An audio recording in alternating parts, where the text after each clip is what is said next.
में आज पांडवों में अर्जुन की अचानक नींद खुली और अर्जुन जैसे ही वहां पर आए हैं, अर्जुन ने देखा कि शिविर के बाहर कोई की परछाई ऐसी चलते हुए दिखाई दे रही। कौन होगा ये? अर्जुन तुरंत उठे, अपनी लालटेन उठाई और लालटेन लेकर के शिविर के बाहर निकले और लालटेन के ले जाकर पास में देखा तो एक व्यक्ति जो हाथ में लालटेन लिए हुए है और एक हाथ में लाठी लिए हुए है, ऊपर से कंबल को ओढ़े हुए है और पांडवों के शिविर के चारों ओर चक्कर लगा रहा था। अर्जुन ने जाकर के लालटेन के प्रकाश को तेज किया और तेज करके जैसे ही कंबल में छिपे हुए आदमी को देखा तो वो आदमी कोई और नहीं, साक्षात द्वारिकाधीश कृष्ण थे। भगवान कृष्ण को देख करके अर्जुन आश्चर्यचकित हो गए। प्रभु आप ये पहरेदारों की भांति, ये क्या लीला है प्रभु? आप सोए नहीं?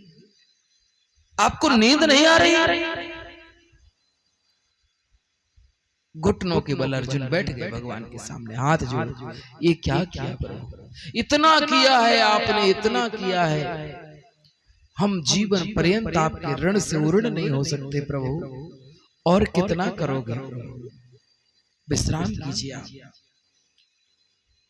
भगवान ने हाथ का सहारा दिया, अर्जुन के कंधों पर खड़ा किया। उठो अर्जुन। अर्जुन, तुमको नींद आ रही है, तुम सो लेते हो। कैसे सो लेते हो? ये युद्ध भूमि है अर्जुन, और यहाँ कब कौन सा तीर किसके प्राण हरण कर ले ये पता नहीं। तुम्हें इतना निश्चिंत होकर के नहीं सोना चाहिए। अर्जुन मुस्कुराने लगे, कहने लगे प्रभु अब कह रहे हो, अब कह रहे हो? आप क्या जानते हैं, जब युद्ध का पहला दिन था और आपने कहा था कि मैं शस्त्र नहीं उठाऊंगा, तो मैंने कहा प्रभु आपको उठाने की जरूरत भी नहीं है, बस आप तो मेरे ये रथ के लगाम को पकड़ लीजिए, इस डोरी को पकड़ लीजिए बस। और आपने डोरी पकड़ ली। आपको पता है प्रभु वो डोरी कौन सी थी जो हमने आपको पकड़ाई थी? वो रथ की डोरी नहीं थी प्रभु, वो हमने अपने जीवन की डोर आपको सौंप दी थी। जीवन का मैंने सौंप दिया, सब भार तुम्हारे हाथों में है, जीत तुम्हारे हाथों में है, हार तुम्हारे हाथों में। गोविंद अगर इस युद्ध में विजय होगी तो आपकी होगी, और यदि इस युद्ध में पराजय होगी तो वो भी आपकी ही होगी प्रभु, मेरा कुछ नहीं होगा। इसलिए गोविंद जब मैंने सब कुछ भार आपको ही सौंप दिया तो फिर मैं क्यों ना सोऊं? मैं तो तान दुपट्टा बड़े आराम से सोता हूँ, मुझे कोई चिंता नहीं है। और आप गोविंद आप क्या समझते हो, पितामह भीष्म के सामने खड़े होने की हिम्मत थी मुझ में? उनके सामने खड़े होने की हिम्मत देवताओं में भी नहीं। इंद्र भी उनके सामने युद्ध करने से डर जाएंगे। पितामह भीष्म इतने बड़े शक्तिशाली, और मैं उनको मार सकता था? कभी नहीं। गुरु द्रोणाचार्य हो, जिनके सामने, जिनसे मैंने सब कुछ सीखा, क्या मैं उन गुरु के सामने खड़ा हो सकता था? बिल्कुल नहीं। वो कौरवों की पूरी सेना हमारे लिए एक महासमुद्र की भांति थी, साधारण समुद्र नहीं, महासमुद्र की भांति। और हमने उस कौरव सेना को ऐसे पार कर लिया जैसे कोई बच्चा गाय का खुर बन जाता है ना कीचड़ में, गाय चलती है कीचड़ में और खुर बन जाता है और उसमें पानी भर जाता है, और कोई बच्चा उस खुर में भरे हुए पानी को उल्लंघन कर जाए, ना कर जावे, तो हमने उस महासमुद्र रूपी कौरव सेना को इस गाय के खुर के समान पार कर लिया। और अब कहते हो कि तुम्हें चौकन्ना होना चाहिए। गोविंद आज तक तो बचाते आए हो, आज तक सब कुछ हमारा करते आए हो, और फिर अब क्यों ऐसा? प्रभु हम तो आपके आश्रित हैं, प्रभु हम तो आपके हैं और आप हमारे हो प्रभु, बस हम में और आप में अब कोई भेद नहीं है, इसलिए मैं तो निश्चिंत होकर के सोता हूँ। आज भगवान ने अर्जुन को कहा कि मित्र, तुम्हारा हम पर इतना जो भाव है, इतना जो विश्वास है और इतना जो प्रेम है, वो बात ठीक है, परंतु आओ हम तुम लोगों को कुछ और भी बात बताना चाहते हैं। पांचों पांडवों को जगाया, चारों को अर्जुन के सहित पांचों को जगा करके और एक गुप्त स्थान पर लेकर के गए और रात्रि भर उनको दिव्य ज्ञान प्रदान किया, पांचों पांडवों को भगवान ने। और इधर हुआ अश्वत्थामा आया और अश्वत्थामा जिगे जिगे शिविर में जाकर के देखता है। और आज द्रौपदी के 5 पुत्र हैं, जो 5 पुत्र पांडवों की तरह ही दिखाई देते हैं। ये कुमार अवस्था में है, कुमार है। हमारे यहाँ पर आयु के भाग को बांटा गया है। 6 महीने की अवस्था तक, 1 वर्ष की अवस्था तक शिशु कहलाता है, शैशव काल कहलाता है। और शिशु से बड़ा फिर बाल्य अवस्था होती है, बाल। फिर उसके बाद पौगंड अवस्था होती है, फिर किशोरावस्था होती है, फिर कुमार अवस्था होती है, फिर युवा अवस्था होती है, उसके बाद वृद्धावस्था होती है। इतनी सारी अवस्थाएं हैं हमारी। शिशु, बाल, किशोर नहीं, पौगंड, किशोर, कुमार और युवान और वृद्ध, ये अवस्थाएं हैं।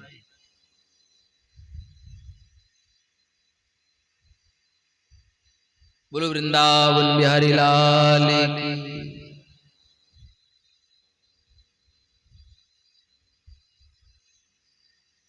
इनके लिए कुमार अवस्था में है। द्रौपदी के 5 पुत्र कुमार हैं, युवान से थोड़े कम अवस्था में, युवान की ही तरह, शरीर में, कद काठी में, बल पुरुषार्थ में युवान की तरह है, पर अवस्था अब युवान की तरह नहीं हुई, अभी कुमार है। और आज जैसे युधिष्ठिर का जो पुत्र है ना, युधिष्ठिर से उत्पन्न द्रौपदी का वो युधिष्ठिर की तरह ही दिखाई देता है। भीम से उत्पन्न पुत्र बिल्कुल भीम की ही कॉपी है। अर्जुन से उत्पन्न पुत्र बिल्कुल अर्जुन की तरह ही लगता है। नकुल सहदेव से उत्पन्न पुत्र बिल्कुल उनकी ट्रू कॉपी। महाराज अश्वत्थामा को रात्रि के समय भ्रम हो गया कि यही पांडव हैं, और द्रौपदी से उत्पन्न उन 5 पुत्रों को पांडव समझ करके सोते हुए पुत्रों के सिर तलवार से काट दिए हैं। और तलवार से काट करके, और वहीं पर एक चादर पड़ी थी, चादर में पोटली जैसी बनाई और उस 5 के सिर रखे और पीठ पर लादी वह पोटली और चल दिए उस स्थान की तरफ में जहां पर दुर्योधन अभी भी जिंदगी और मृत्यु के बीच में संघर्ष कर रहा था। मित्र दुर्योधन, मैं आ गया भैया।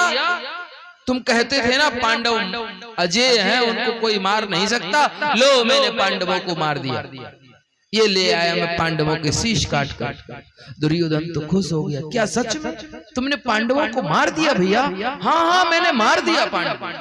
अच्छा लाओ मुझे सबसे पहले उस भीम का सिर दिखाओ, मैं उस भीम का सिर देखना चाहता हूँ। और भीम की तरह दिखने वाला भीम का पुत्र का सिर दिया, और हाथ में जैसे ही हाथ में सिर दिया, और दुर्योधन ने बड़ा ताकत से और उसको दबाया, पर वो सिर तो ऐसे फूट गया जैसे कोई बच्चा गुब्बारा फोड़ देता है।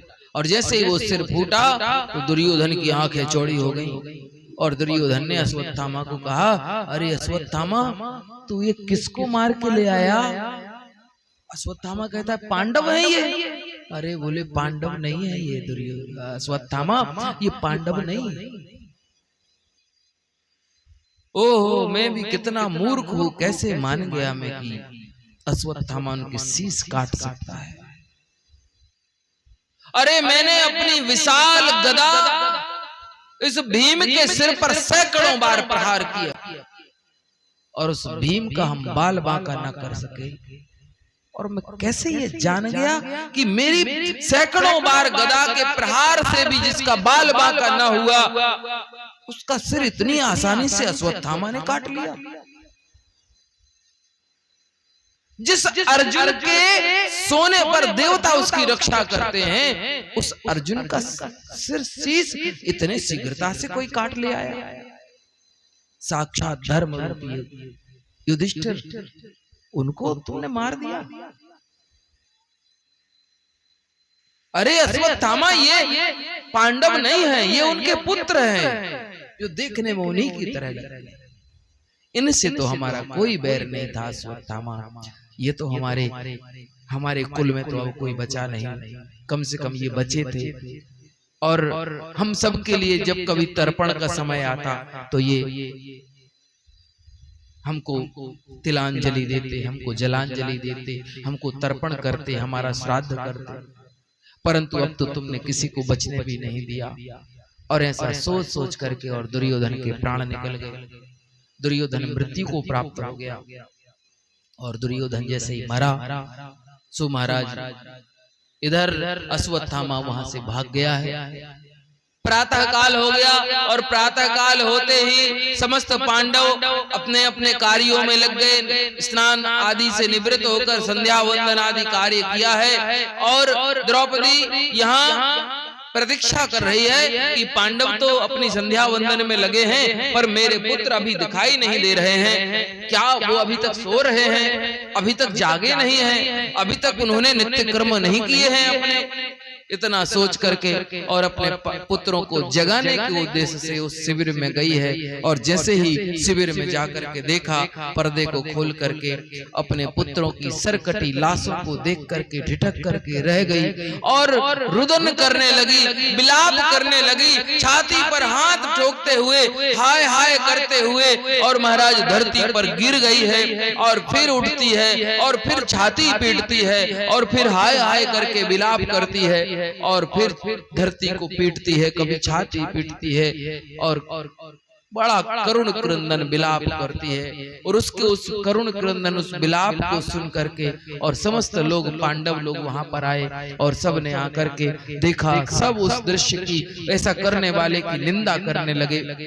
और उसी समय अर्जुन आए हैं और अर्जुन, जितने भी लोग थे सब ने निंदा करी। अर्जुन तो बहुत ही क्रोध में भर गए और द्रौपदी को कहने लगे, द्रौपदी तुम चिंता ना करो, अश्वत्थामा ने जो तुम्हारा, जिसने भी हमारे पुत्रों को मारा है ना, तुम चिंता ना करो। सूर्यास्त के पहले उसका सिर काट के लाऊंगा, उस सिर पर तुम बैठ करके स्नान करना, तब तुम्हारा क्रोध शांत होगा। तुम चिंता ना करो, मैं अभी जाता हूं। और तुरंत ही केशव को कहा, केशव गोविंद को कहा, हे गोविंद जल्दी से मेरा रथ शीघ्रता से उस हत्यारे की दिशा में लेके चलो जहां पर वो हत्यारा भागा है। और आज भगवान श्री कृष्ण एक सेवक की भांति रथ पर बैठ गए हैं और रथ को उस दिशा में चला दिया जहां अश्वत्थामा भाग रहा था। और अश्वत्थामा ने, कहते हैं, देख लिया अर्जुन का रथ कपिध्वज, जिसपे कपि का चिन्ह बना हुआ है, जिसकी ध्वजा पर श्री हनुमान जी महाराज जिस ध्वजा पर विराजमान हैं, दूर से लहराती हुई उस ध्वजा को देखा और 4 पहिया और 4 घोड़ों से जुते हुए रथ की आवाज को अश्वत्थामा पहचान गए कि ये अर्जुन का ही रथ है और निश्चित रूप से अर्जुन मुझे पकड़ने के लिए आ रहा है और अर्जुन आज मुझे छोड़ेगा नहीं। और महाराज तुरंत ही अर्जुन को मारने के लिए ब्रह्मास्त्र का संधान किया है। और ब्रह्मास्त्र को आकाश में आते हुए जैसे ही अर्जुन ने देखा, और अर्जुन ने देखा, ओहो ये तो ब्रह्मास्त्र है। और अर्जुन तो तुरंत भगवान के चरणों में जाकर के और प्रणाम करने लगे। और अर्जुन भगवान को कहने लगे कि कृष्ण कृष्ण महाबाहो भक्ता नाम भयंकरा त्वमेको दह्यमानानाम् अपवर्गोऽसि संसृते। कृष्ण कृष्ण महाबाहो भक्ता नाम भयंकरा। हे कृष्ण हे महाबाहो, हे भक्तों को अभय प्रदान करने वाले कृष्ण, मैं आपकी शरण में आया हूं, आप कृपा करो। महाराज इतनी बात को सुना, आज भगवान ने अर्जुन को कहा है कि भैया अर्जुन, तुम क्यों दुखी होते हो? डर गए ब्रह्मास्त्र से क्या? हाँ प्रभु, ये ब्रह्मास्त्र है। तो बोले तुम भी ब्रह्मास्त्र छोड़ो। अरे प्रभु क्या कहते हो? यदि मैंने भी ब्रह्मास्त्र छोड़ा और यदि ये दोनों के दोनों ब्रह्मास्त्र टकरा गए तो संसार में महाप्रलय हो जाएगा, पूरा संसार नष्ट हो जाएगा। तो बोले अर्जुन एक बात सुनो, तुम्हारे गुरु द्रोणाचार्य का तुम पर बहुत बड़ा प्रेम था, इतना प्रेम करते थे तुम्हारे गुरुदेव तुमको कि इतना प्रेम अपने पुत्र अश्वत्थामा को भी नहीं किया। जानते हो, ये जो एक विद्या ऐसी तुम्हारे गुरु ने तुमको प्रदान की है, जो विद्या उन्होंने अपने पुत्र अश्वत्थामा को भी नहीं दी, और उस विद्या का नाम है शस्त्र को लौटाने की, शस्त्र को शांत करने की, शस्त्र को निष्क्रिय करने की विद्या। ये अच्छा, ये जो ब्रह्मास्त्र आदि जो अस्त्र होते थे, ये कोई ऐसे तीर नहीं होते थे कि कोई दिखाई दे रहा है तीर ना, ये एक विद्या होती थी। उस विद्या को प्रयोग करना पड़ता मंत्रों के माध्यम से, और मंत्रों के माध्यम से उस विद्या का प्रयोग करके उस अस्त्र का निर्माण कर दिया जाता था, और वह अस्त्र वायुमंडल में रह करके और उस ऐसे ऐसे अवयव उसके अंदर भरे जाते थे, ऐसी ऐसी ऊर्जा भरी जाती थी उस अस्त्र में कि वह पूरे संसार को, जैसे बहुत समय पहले एक भोपाल में एक गैस कांड हुआ था, मिथाइल आइसोसाइनेट गैस थी वो, जिसके रिसाव से लोग सोते ही के सोते रह गए, उनको पता ही नहीं चला कि वो कब मर गए, है ना। इस तरह की कई चीजें उन अस्त्रों में हो सकती हैं, जिसको हम, वो केवल ऐसे ही तीर नहीं होते थे कि कोई तीर है लोहे का बना हुआ है किसी को लग गया ब्रह्मास्त्र ना, ये जो दिव्यास्त्र थे ये इनकी विद्या होती थी, उस विद्या के द्वारा उनको प्रकट किया जाता था। तो जो विद्या बनती थी उसका कोई एंटीट्यूड भी बनता था, उसको निष्क्रिय करने का, उसको नष्ट करने का कोई विधान भी बनता था। तो वह विधान अर्जुन को आता था, अश्वत्थामा को नहीं आता। वह विधान गुरु द्रोणाचार्य ने अर्जुन को सिखाया था, अपने पुत्र अश्वत्थामा को भी नहीं सिखाया। और आज जो क्रिया, जो शस्त्र अश्वत्थामा ने प्रकट किया है भगवान के कहने पर, अपने गुरु द्रोणाचार्य के द्वारा दी हुई उस विद्या का प्रयोग करके, और अर्जुन ने ब्रह्मास्त्र को शांत किया है। और उसके बाद कहते हैं तुरंत ही जैसे कोई बाज, जैसे कोई गरुड़ पक्षी सर्प के ऊपर झपट्टा लगा करके उसको पकड़ लेता है, उसी तरह से आज भगवान से अर्जुन ने अश्वत्थामा को पकड़ लिया है, और अश्वत्थामा को पकड़ करके और बांध करके और उनको लेकर के गए हैं। अच्छा, जा रहे थे, भगवान ने जब पकड़ लिया है तो पकड़ करके और भगवान तो पहले परीक्षा लेना चाह रहे हैं। कोई बात नहीं, बैठने दो उसको। भगवान ने अर्जुन की परीक्षा ली। यहाँ पर भगवान कहते हैं अर्जुन, इसको पूरा का पूरा क्यों ले चलना? तुम कह के आए थे ना द्रौपदी से कि इसका सिर काट करके इसके ऊपर बिठा करके तुम नहलाओगे द्रौपदी को, सिर काट लो इसका। अर्जुन ने कहा ये तो गुरुपुत्र है और ब्राह्मण भी है, इसको ऐसे नहीं मार सकते। भगवान वही ले चलते हैं, जो कुछ होगा देखते हैं। अर्जुन लेकर के गए वहां, द्रौपदी ये रहा हमारे पुत्रों का हत्यारा, बताओ इसको कैसे मारना है? तुम जैसे कहोगी सो इसको मार देंगे, बताओ। इतना कहना था। द्रौपदी ने जैसे ही अश्वत्थामा की ओर देखा और कहने लगी, मुच्चिता मुच्चिता मेसो ब्राह्मणो नितराम गुरु, इसको छोड़ दो, इसको छोड़ दो, इसको मत मारो। क्यों द्रौपदी, छोड़ने को क्यों कहती हो?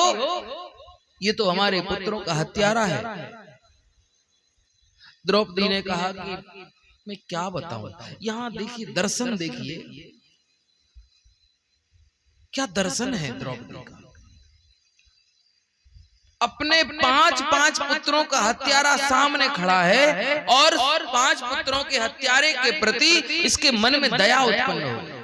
छोड़ दो इसको, मुच्यता में ब्राह्मणों नितराम गुरु, इसको मत मारो। क्यों द्रौपदी? द्रौपदी कह रहे हैं कि ये तुम्हारे गुरु का पुत्र है, और कहते हैं गुरु की 7वीं पीढ़ी का बालक भी गुरु के बराबर ही माना जाता है।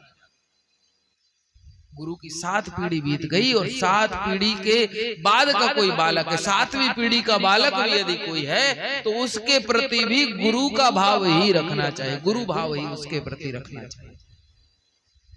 महाराज, फिर तो ये तुम्हारा गुरु पुत्र है। एक बात और भी है, हे नरश्रेष्ठ, इसकी माता जिसका नाम है कृपी, उसने अभी कुछ दिन पहले ही अपने पति को खोया है। तुम्हारे गुरु द्रोणाचार्य युद्ध में वीर गति को प्राप्त हो गए। एक पति से बिछड़ जाना एक स्त्री के लिए कितना कष्टमय है, कितना दुखमय है। वो कृपी अभी अपने पति के शोक को भूल भी नहीं पाई है कि उस कृपी को एक शोक और मिल जाता, एक शोक और उसको प्राप्त हो जाता, पुत्र शोक। आज पुत्र के मरने की क्या पीड़ा होती है मैं समझ पा रही हूं, और मैं एक स्त्री होने के नाते मैं बिल्कुल नहीं चाहती कि संसार की कोई और स्त्री भी पुत्र के शोक में इस तरह से विलाप करे, पुत्र के शोक में इस तरह से दुखी हो गए। मैं नहीं चाहती, इसलिए इसको छोड़ दो। इतना सुनना था। द्रौपदी तो मौन हो गई, कुछ ना बोली। भीम, नकुल, सहदेव बड़े क्रोधित होकर के अर्जुन को कह रहे हैं, भैया छोड़ना नहीं, इसको जरूर मार। युधिष्ठिर जी की तरफ देखा तो युधिष्ठिर जी कहते, भैया जो नीति कहती हो, जो धर्म कहता हो वही करो।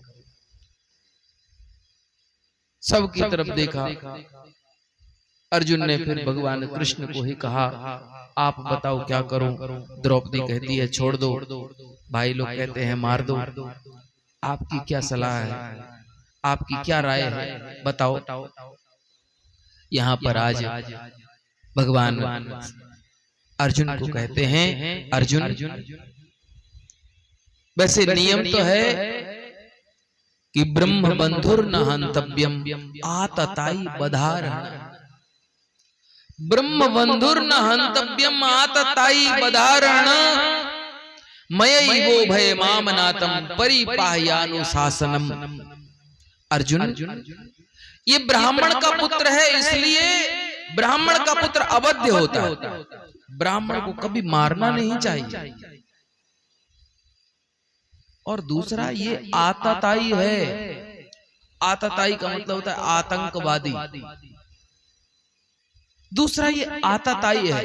तो आतताई कोई भी क्यों ना हो, उसको छोड़ना नहीं चाहिए। किसी भी वर्ग में, किसी भी वर्ण में, किसी भी समुदाय में, किसी भी जाति विशेष में पैदा हो जाए, आतताई उसको तुरंत मार देना चाहिए। जैसे ये डिक्लेयर हो कि ये आतंकवादी है, तुरंत गोली मारो, खत्म। नीति तो यही कही थी भैया अर्जुन कि ब्राह्मण है इसलिए इसको मारना नहीं चाहिए, और आतताई है इसलिए इसको छोड़ना नहीं चाहिए। तुम्हें जैसा अच्छा लगे सो करो। अर्जुन भगवान की तरफ ऐसे देखे और कहने लगे, ये भी कोई सलाह होती है प्रभु? आप ये कोई समाधान होता है? हम आपसे पूछ रहे हैं कि हम क्या करें, आपने कह दिया ये ब्राह्मण है भैया इसलिए इसको छोड़ दो, ये आतताई है इसलिए इसको मार दो। ये कोई निर्णय है? ब्राह्मण समझ के छोड़ दूं, आतताई समझ के मार दूं, कैसे संभव होगा? अर्जुन सोचने लगे कि भगवान ने हमसे ये कहा है तो इसके पीछे जरूर कोई ना कोई कारण होगा, क्योंकि भगवान कभी अनर्गल बात नहीं बोलते। थोड़ा सा विचार किया, बोले अच्छा अच्छा समझ गए। अभी कुछ समय पहले जब भगवान ने गीता का उपदेश किया था अर्जुन को, तो अर्जुन शिष्य बन करके उनके सामने आए थे। शिष्यस्ते हम साधिमाम त्वाम शरणम प्रपन्न, मैं तुम्हारा शिष्य बनता हूँ, आप गुरु बन करके मुझे ज्ञान दीजिए महाराज। तब भगवान ने गुरु बन करके अर्जुन को गीता का ज्ञान दिया। और जो गुरु होता है, जो मास्टर होता है, जो शिक्षक होता है, वो अपने विद्यार्थी की परीक्षा भी तो लेता है कि इसने कितनी पढ़ाई करी है, हमारे द्वारा पढ़ाया हुआ सबक इसने सीखा है कि नहीं सीखा है। तो टीचर उसे परीक्षा भी लेता है।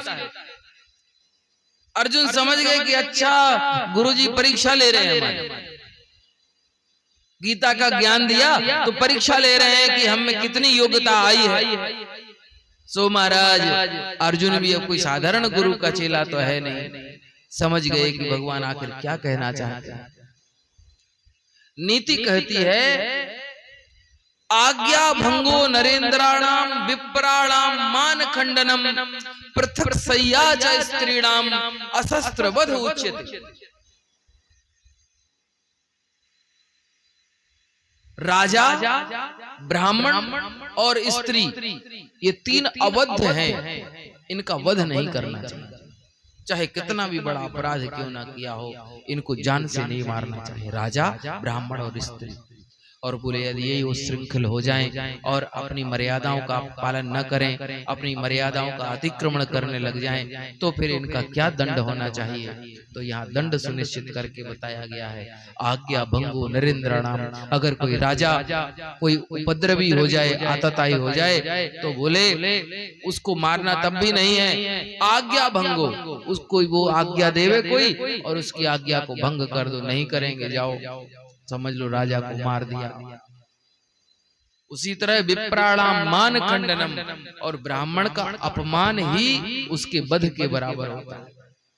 ब्राह्मण का कभी धोखे से भी अपमान नहीं होना चाहिए, किसी भी प्रकार से ब्राह्मण का अपमान नहीं होना चाहिए। और यदि ब्राह्मण का अपमान हो गया तो वह ब्राह्मण की हत्या के बराबर हो जाता है।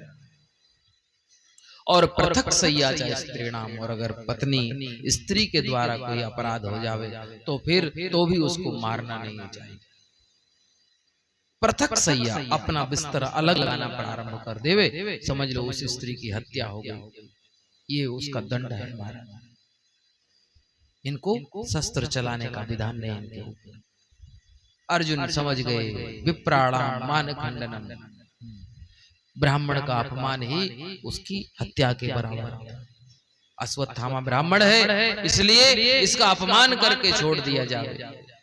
कई लोग कहते हैं कि अर्जुन ने अश्वत्थामा के ऊपर एक बल्ब जैसा मणि लगी हुई थी, उसको निकाल लिया। पर सही मायने में कहें तो जो मणि है ना, वो ब्राह्मण का तेज ही उसकी मणि है। ब्राह्मण के सत्कर्म उसकी मणि है, ब्राह्मण का तेज उसका स्वरूप, उसकी कर्मण्यता, वह उसकी मणि के समान है।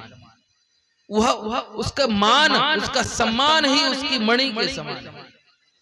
और अर्जुन ने उसका मान रूपी मणि को अश्वत्थामा से अलग कर दिया। अर्जुन ने अश्वत्थामा का अपमान कर दिया और अपमान करके उसके सिर को मूड़ दिया, और मूड़ करके और उसको सभा से बहिष्कृत करके और उसको भगा दिया। अश्वत्थामा ने विचार किया कि देखो मेरा अपमान किया है और मैं उसको अब जीवित छोड़ूंगा नहीं, ऐसा सोच करके। और अश्वत्थामा अब बाहर गया है और उसने तुरंत ही दिव्यास्त्र का संधान किया, और दिव्यास्त्र का संधान करने के बाद आज जो अभिमन्यु की पत्नी उत्तरा थी, जो गर्भवती थी, अश्वत्थामा ने विचार किया कि अब हम इनके वंश में किसी को भी जीवित नहीं छोड़ेंगे, ऐसा सोच करके और ब्रह्मास्त्र का संधान किया है और को उस दिव्यास्त्र के द्वारा आज अश्वत्थामा ने छोड़ दिया।